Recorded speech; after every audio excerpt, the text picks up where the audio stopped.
Hello guys, Capricorn sign, energy check po tayo this time. So, tarot readings po ang gagawin natin today. Okay guys, so paalala lang po na this is a general reading. Pwede kayo makaresonate, pwede rin pong hindi. Okay guys. Kunin nyo lang po kung ano yung magre-resonate sa inyo and leave the rest para dun sa iba na nangangailangan ng messages sa reading na to. Okay guys? So, yun lang po. Maraming salamat. Okay, meron na kayong first card, Two of Pentacles. Okay, someone na itong person na to magaling magbalanse ng kanyang resources, ng kanyang pinagkakakitaan, ng kanyang pera, no? Kaperahan, marunong mapamaraan tong person na to, resourcefulness tong person na to. And alam niya, marunong siyang mag-budget. Magaling siyang humawak ng pera, itong person na to. And, ano siya guys, very flexible siya na tao, no? Kaya niyang mabuhay kahit na wala siyang maraming pera. Kumbaga, kaya niyang mamaluktot, no guys? So, meron na kayong, reverse naman pala tong isa. Reverse na Five of Swords, guys. Five of Swords po na reverse is someone na gusto ng, reverse kasi to, no? Gusto ng reconciliation. Okay, guys? And siguro itong person na to parang nagkaroon kayo ng tampuhan or away ng person ninyo and then nag-revenge itong person na to. But this time, pinagsisisihan niya yung ginawa niyang paghihiganti, no guys? So, yun. Gusto ng person na to makipagbalikan sa inyo, reconciliation, and nanghihinayang siya, okay? Siguro nanghihinayang siya dun sa relationship ninyo, no guys? And meron kayong Knight of Wands. Knight of Wands naman po is someone na very, itong person na to is energetic, no guys? Charming, okay, and may pagkamainitin lang yung ulo niya guys. Siguro, isa yun sa reason, no? Kaya kayo nagkaroon ng hindi pagkakaunawaan. Unang pinairal yung init ng ulo. No guys. So, meron kayong Eight of Cups. Wow. Eight of Cups po is someone na parang nag-walk away, no guys. Maybe kayo to, no? Baka iniwanan nyo yung person ninyo, no guys. Kaya gusto niya ng reconciliation kasi nga mainitin ang ulo ng person na yon, no? So siguro hindi kayo nagkaroon ng maayos na pag-uusap ng person kaya iba sa inyo nag-walk away na lang, letting go first, and leaving behind, okay? Inabandon nila yung person nila. Okay, guys. So, meron kayong Four of Swords. Four of Swords is someone na this time, no, siguro yung iba sa inyo dahil na-stress dun sa person nila, nagpapahinga lang siya this time. Gusto niyang ma-relax, gusto niya ng peace of mind, self-protection yung ginagawa ng person na to, no guys. Nagre-rejuvenate ng kanyang sarili, no? Process of giving new energy para sa kanyang sarili. And healing, okay. Siguro kung nasaktan tong person na to dahil mainitin ang ulo ng isa, siguro hindi maganda yung mga salita na binitawan ng person na yon kaya nasaktan, kaya ngayon may healing na nangyayari, no? So, nasaktan yung person, umalis muna siya, no guys? Nag-letting go, nag-walk away tong person na to. And this time, nagre-rejuvenate siya. Okay? Re-relax, nagpapahinga. Gusto lang niya ng katahimikan and nag-heal. And yung iba naman sa inyo, recover na. Naka-recover na sa pain na ginawa ng person nila, no guys? So, what else? Siguro meron ang pinag-awayan ninyo about sa pera ng person ninyo, no? Okay, guys. And then, meron kayong The World. The World is a major arcana po ito, no? And some of you, Capricorn, dealing kayo ng Scorpio sign, no? Some of you, no, na-achieve nyo na yung mga gusto nyong gawin sa life ninyo. So, very successful na yung iba sa inyo, mga Capricorn, and fulfilled na kayo sa lahat ng mga gusto nyong mangyari sa buhay nyo, no guys? And yung iba naman sa inyo, dahil nagkaroon nga ng reconciliation, no? So, nagkaroon kayo ng cycle ending dun sa relationship ninyo or situationship ninyo sa person ninyo, and then ang gusto lang ng iba sa inyo is a new beginning, okay? New beginning. Maybe yung person din ninyo na gustong makipag-reconcile, gusto niya rin ng new beginning. Kaya gustong bumalik. Okay guys? So may pagkamainitin ng ulo ng person ninyo. Kumbaga inuuna yung init ng ulo. Kaya nagkakaroon kayo ng hindi pagkakaunawan. I feel na hindi naman ganun kabigat yung pinag-awayan ninyo guys. I feel slight lang to. Slight na hiwalayan lang. Na guys, and then meron kayong King of Cups. Wow, very abundance. Abundance, prosperity, and very faithful tong person na to. May pagka-ambitious, okay? And very kind, and very protective siya pagdating sa kanyang family, no? Good provider, okay? Mapagkakatiwalaan, and magaling sa business itong person na to. Okay, guys? So, yun. What else para sa ating okay, kasi ganyan naman siya, 'di ba? So reverse natin siya babasahin. Nine of Wands na reverse. Ang ibig pong sabihin nito is someone na may pagka-stubborn, guys. Very defensive itong person na to, and someone na nag-giving up. Okay, nag-giving up na sa situation. Okay, kaya siguro yung iba sa inyo inend na nila yung cycle nila sa kanilang person, and then new beginning ang gustong mangyari na guys. Kasi kumbaga tong person na to meron siyang kumbaga ano siya guys ano bang tawag dito sa person na to? Ano siya guys, yung independent siyang klase ng tao, no? Kaya niyang mabuhay kahit wala siyang kapartner, no guys? So, what else para sa ating Capricorn? Angel spirits. What else? Okay, siguro kaya hindi kayo nagkaroon ng nagkaanuhan ng person ninyo kasi yung isa mainitin ang ulo, yung isa naman may pagka matigas na guys. So parang kaya hindi mag-match yung energy yung dalawa. Kaya siguro laging ganun yung situation ng iba sa inyo. Kaya yung iba parang nag-giving up na, no? Nag-give up na sa relationship, sa situationship ninyo. Kaya ayun, some of you refusing na makipagbalikan sa kanilang person na guys, or refusing sa reason ng person na nagkamali sa kanya, no? Yung gustong makipag-reconcile.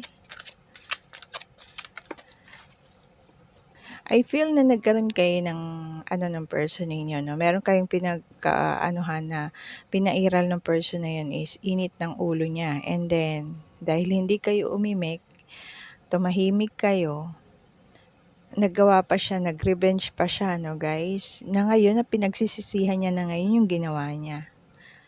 Okay, and nanghihinayang siya sa relasyon ninyo, kaya gusto ng person na bumalik sa inyo.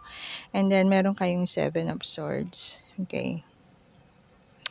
7 of Swords naman po, ang ibig sabihin nito okay, pagsisinungaling, no?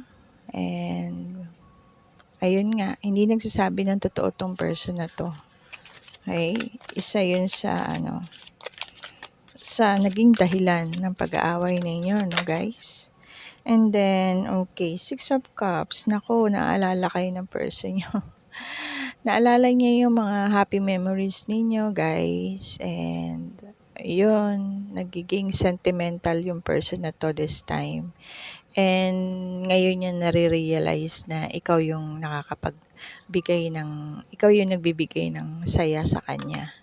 Na guys, kaya gusto niyang bumalik. And gusto niya sanang mag-heal. Gusto niya na mag-heal yung kung ano man yung pain na dinulot niya dun sa nangyari sa inyong dalawa. Okay? I feel na deep remorse ang nangyayari sa person ninyo, no guys. And then, meron kayong King of Swords. King of Swords naman po is someone na very authoritative, no guys. Madisiplina, okay? And very serious tong person na to. High standard and very strict, okay? So, siguro some of you Capricorn, yung mga hindi na bumalik sa relasyon. Okay, so maybe kayo itong may ganitong ugali, no? Napakaseryoso, high standard, very strict, no guys. And very authoritative tong person na to. She or he can make a decision and power to give orders, okay? So pwedeng maganda yung position din ito sa kanyang hanap buhay, no? Baka manager ang position nito sa kanyang trabaho, kaya meron siyang authority o power na magbigay ng order sa kanyang mga nasasakupan, no? Okay guys, so meron kayong, kaya siguro yung iba sa inyo very abundance na, no? Very successful na guys. Kasi maganda na yung career ng iba sa inyo dito. And yun nga, kaya niya mabuhay kahit wala siyang partner, no guys. And then, meron kayong Knight of Swords. Knight of Swords naman po, ang ibig sabihin nito someone na very focused, okay? May pagka-perfectionist tong person na to, ambitious, okay? And ayun nga, may paninindigan kasi kaya yung iba sa inyo hindi na bumalik doon sa person nila. Siguro laging nagiging sitwasyon nila ng person niya is ganun, no? Kasi nga madisiplina yung isa, kaya lang siguro mahilig magsinungaling tong isa. Tapos may pagganti pa, mahilig pang gumanti pag napagsasabihan ng isa. Ngayon, pinagsisisihan niya yung paggaganti niya. No, guys? Lagi siya nagsisinungaling, hindi siya nagsasabi ng totoo yung person na yun. No, guys? And then, ayun na nga na, guys, Nine of Swords. My goodness, meron na siyang anxiety, depression. Itong person na to. Oh, breaking point siya this time. Hindi na siya makatulog, guys. Naalala niya kayo.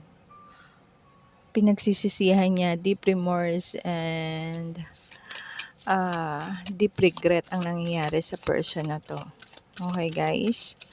So, what else para sa ating Capricorn? Minsan kasi nasa huli talaga yung pagsisisi, no? Lalo na yung mahaba yung pasensya, tapos parang pag inubos na ng person na yun yung pasensya natin, 'di ba? Ayun, doon lang nila maiisip kung ano tayo sa buhay nila. Na guys, kaya itong person na to, malalim yung kanyang pagsisisi. Deep regret, deep remorse ang nangyayari sa person na to. This time, hindi na siya makatulog, may anxiety. And ayun, meron siyang nararamdamang takot na tuluyan ka nang mawala sa kanya. Okay, guys? And then, Wheel of Fortune. Okay, Wheel of Fortune po is a major arcana, no? Some of you dealing kayo ng Virgo sign. Okay, so Wheel of Fortune is someone na gustong humingi ng chance, guys. Another chance and gusto niyang baguhin. Okay, kung ano man yung ginagawa niya, gusto niya, ready na siyang baguhin yon. Okay, guys?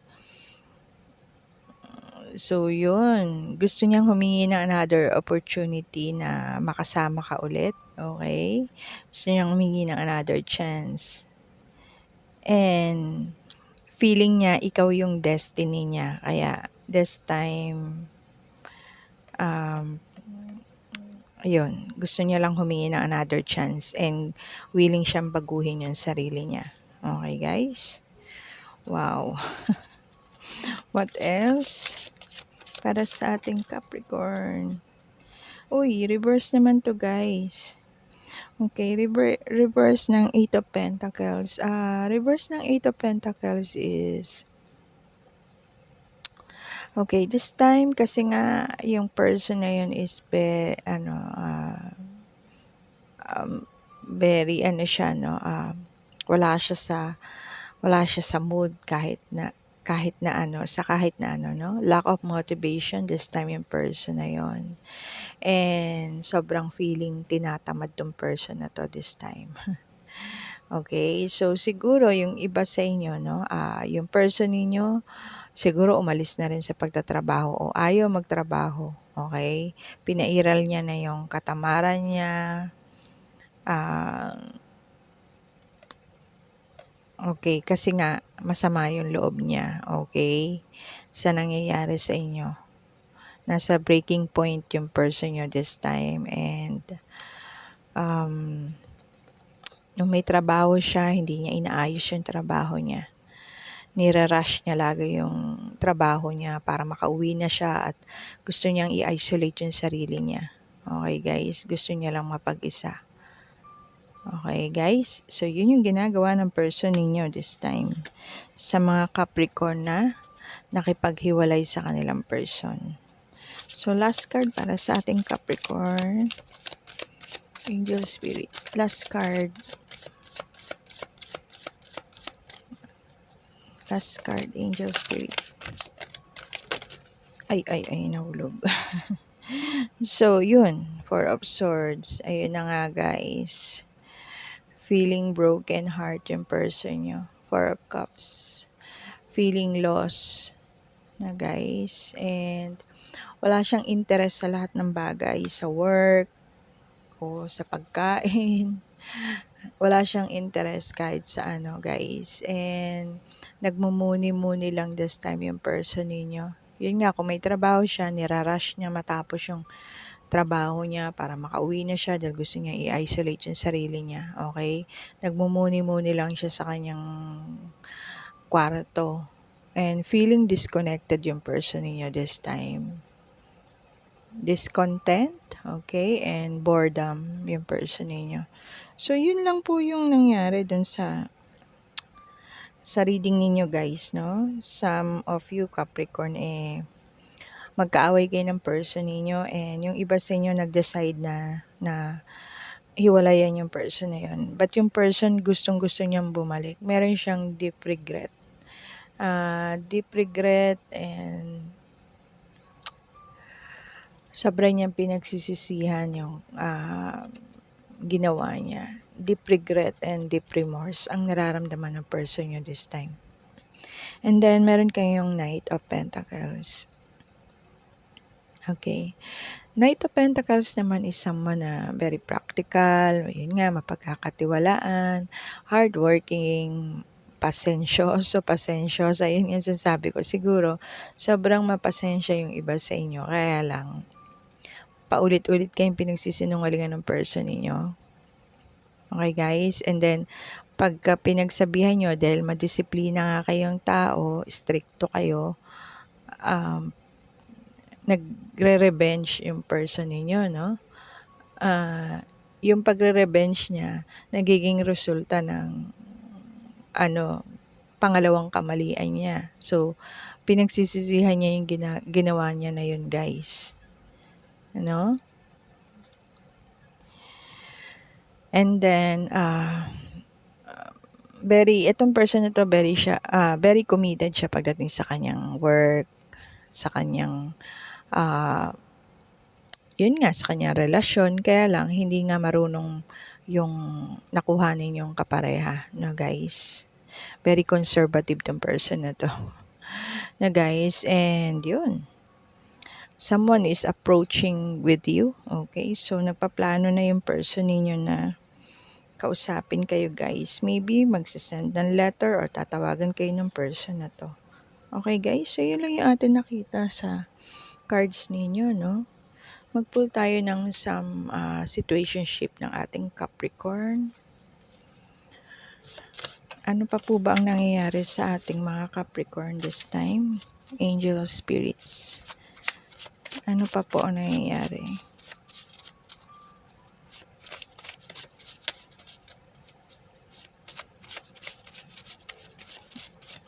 Okay. Uy, ayun. Yung iba sa inyo nasa toxic, no? Nasa unhealthy relationship, very poisonous. Okay, and yun nga kasi may pagka-nasty behavior yung ibang person ninyo. Na guys, hindi maganda yung ugali. And then, yung iba sa inyo, okay, yung situationship, relationship ng iba sa inyo na-impluwensyahan ng ibang tao, no?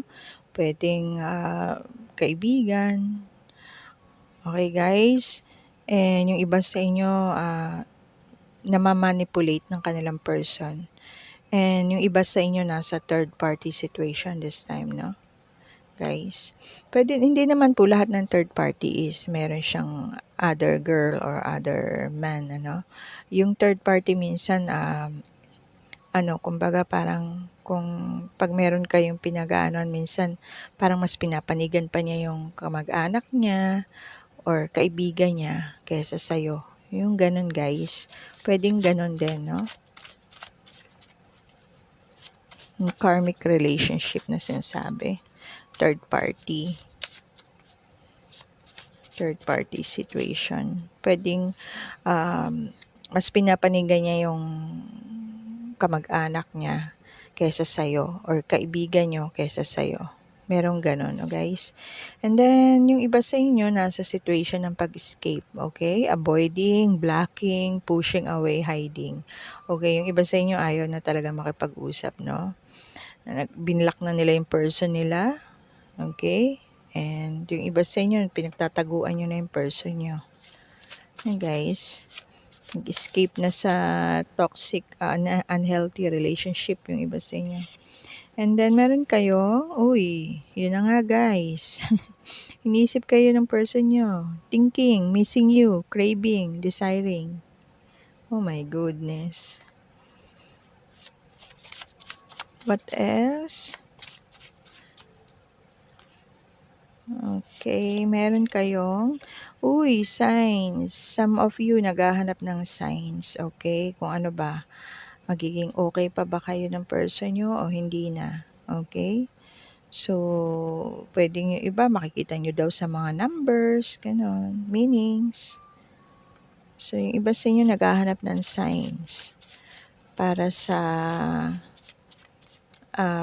situation nila, no? And then, meron kayong heart fog.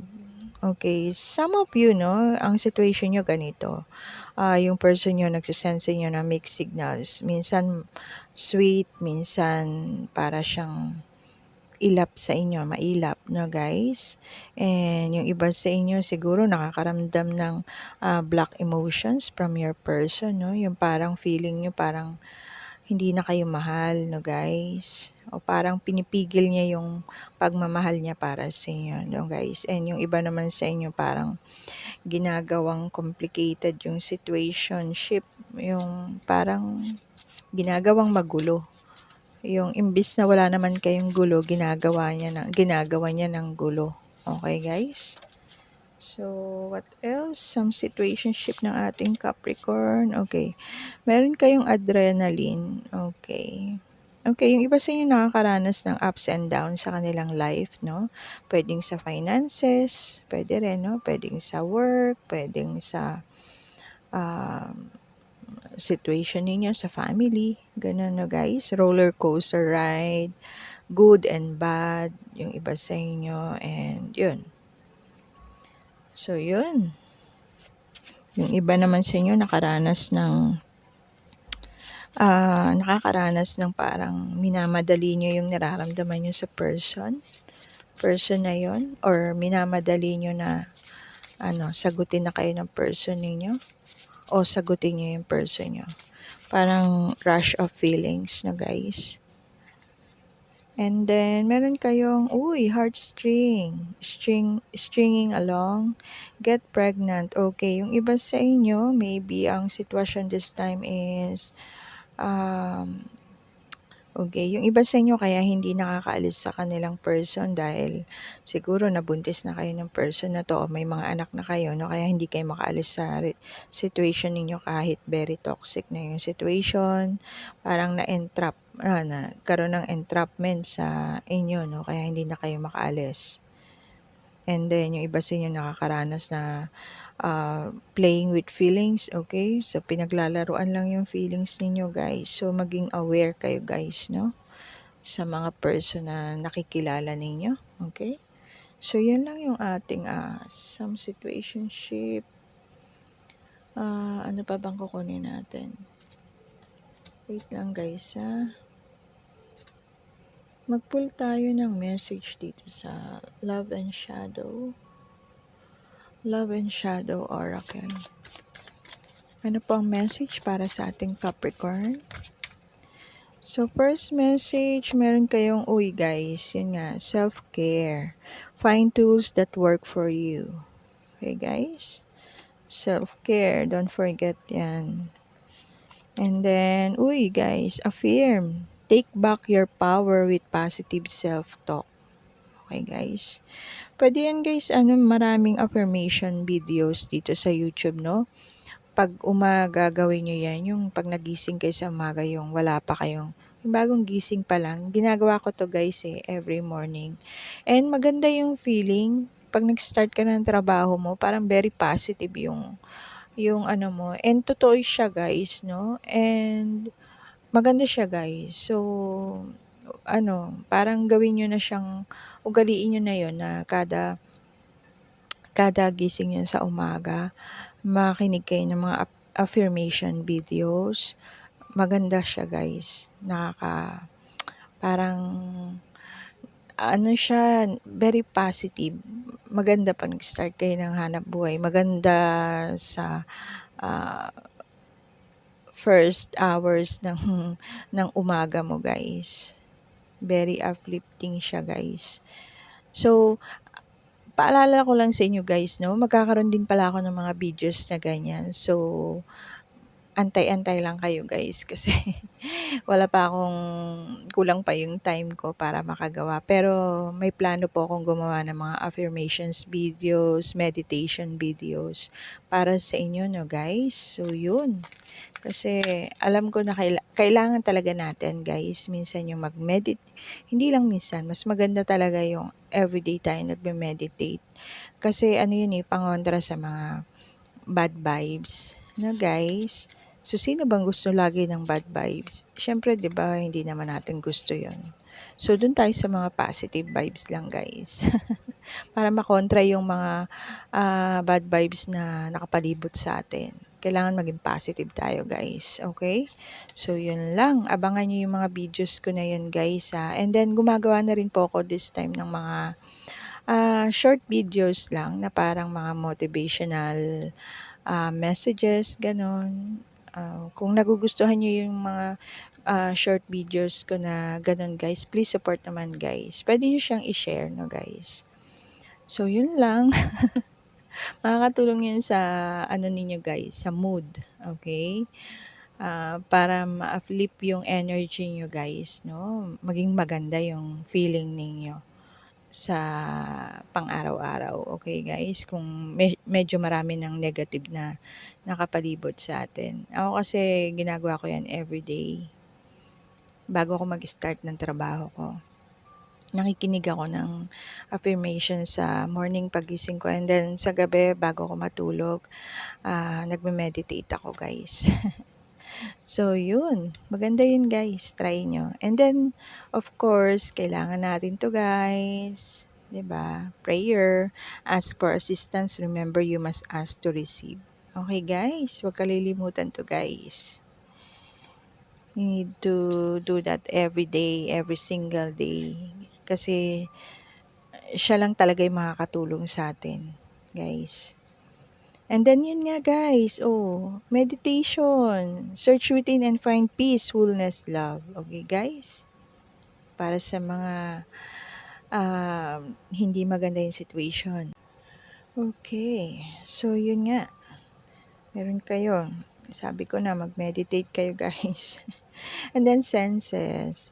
Use your intuition and sensitivity to inform yourself. Okay guys? So kung feeling ninyo na nagsisinungaling yung person ninyo, no guys, of course, huwag niyong pahintulutan yon. Kung pwede pang kausapin, mapag-usapan nyo na maayos at maayos pa ng person ninyo kung ano man yung pagkakamali niya, mas maganda, di ba guys? And then, what else? Mag-pull tayo ng message dito sa... Wait lang guys mukha akong cards.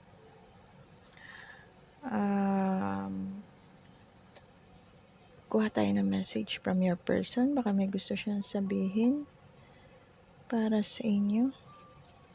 Message para sa person. Ay, para kay Capricorn. Angel Spirits. Ano po ba ang gustong sabihin ng person ni Capricorn? Ayun na guys, nauna na. I knew we were meant to be together. Hindi pa rin nawawala yung kanyang very positive siya na kayo talaga yung destiny guys. Kaya gusto niya yung bumalik. And gusto niya baguhin yung sarili niya. Kung ano man yung naging pagkakamali niya, gusto niya nang ayusin this time. Oh guys, sabi ko na nga sa inyo, I'm coming back soon. Gusto pang bumalik ng person ninyo. Ayan. So, next. You used to make me feel special and that's what really hurts me now. Okay. Siguro yung iba sa inyo kasi maalaga. Maalaga kayo sa person ninyo. Kaya ngayon naiisip niya na. And pinagsisisihan niya na yung ginawa niya. Deep regret and deep remorse ang nangyari sa kanya this time. My days with you were the best days of my life. What else? Oh guys, I'm sorry daw. Nakakatuwa naman. Nakukuha talaga natin yung sakto na mga dapat marinig natin. No? Oh, you make me so happy. Ayun na guys. Ay, nako. Minsan talaga ganun, no guys. Nasa huli ang pagsisisi. So, mag-pull na tayo na. Ay, ito pa pala. Hindi ko pa nabuksan. Angels Oracle card, guys. Check tayo dito. Okay. Meron kayong, yung iba sa inyo may engage, no? Your love life is ascending to a higher level of commitment para dun sa iba na magaganda yung situation, no? This time. Yung iba sa inyo na engage na, no? Mga Capricorn, yung iba sa inyo na engage na. So, next. Meron kayong, guys, release your ex. The time has come to clear your energy. Okay, guys. Yung iba sa inyo na siguro sobrang bigat na ng mga kasalanan. Dapat yun na daw i-release yung ex na yon. And then yung iba sa inyo, yung mga mai-engage, ayan. Soulmate nyo yung person ninyo, no? Yes, this is your soulmate. Okay? Para dun sa mga nasa magagandang relationship yan na Capricorn. And then, okay, yung iba sa inyo, you deserve love. Pinapaalalahanan kayo ng angel spirits ninyo na you deserve love, guys. You are lovable.